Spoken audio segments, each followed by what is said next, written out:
Sup guys, it's Point here. So where have I been?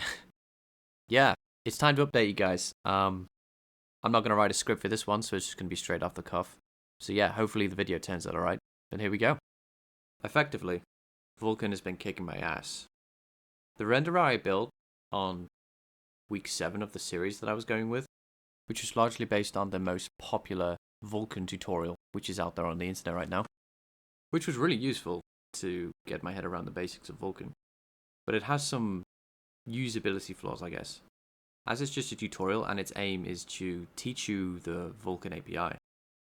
It doesn't really take into account how to actually use it in, say, a commercial game engine, or even just a simple like game or something. So the problem I had was the renderer was really static, and it was hard to modify.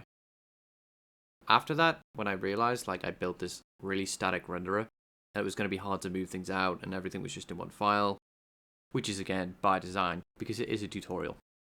I really lost motivation, because it was legitimately really difficult to figure out what I needed to do to get this renderer to be useful, outside of the context of the tutorial.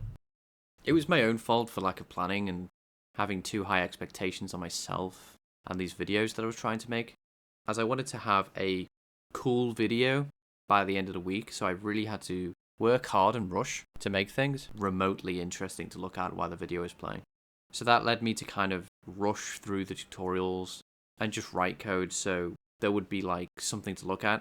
So effectively, I imagined the audience that were watching the videos required me to have an interesting video, and that interesting video wasn't about what I had been doing, but more the results of what I had done that week, which is completely missing the point of the accountability aspect of the videos. It was to make sure that I kept developing the game, or game engine, or whatever software I was writing at the time. So, I think having an outcome-dependent view on what I actually need to do by the end of the week is a very bad way to write software, and it's not actually going to help me finish anything. So with that being said, I've definitely changed up my mindset to worry about consistent effort and doing what's required, rather than trying to get something to work as fast as possible. I'm honestly not really sure how often I want to make videos, but I still do want to make videos about game development and software development, because that's what literally got me into game development. Watching old YouTube videos and devlogs of people trying to make a game, it was super fun and interesting, and I really want to make those videos.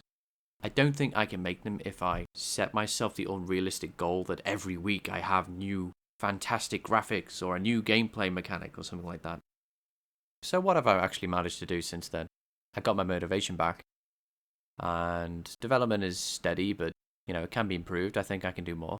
On top of that, I've found a different Vulkan tutorial, and that has actually been really helpful. The second tutorial. I'm glad I did the first one, because I've been using both, and because of that, I've been able to actually pull parts out of the Vulkan renderer. I've been seeing more how you actually use it to make a 3D application.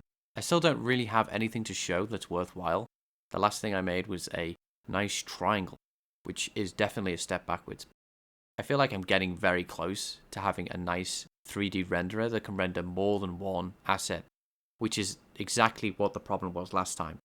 It's I do all the fancy Vulkan stuff, but I couldn't actually render more than one thing without rewriting the renderer. So there we go, I'm back on track. Things are going smoothly. I'll keep trying to update you guys on what I've been doing. So yeah, thanks for watching. Until next time, bye.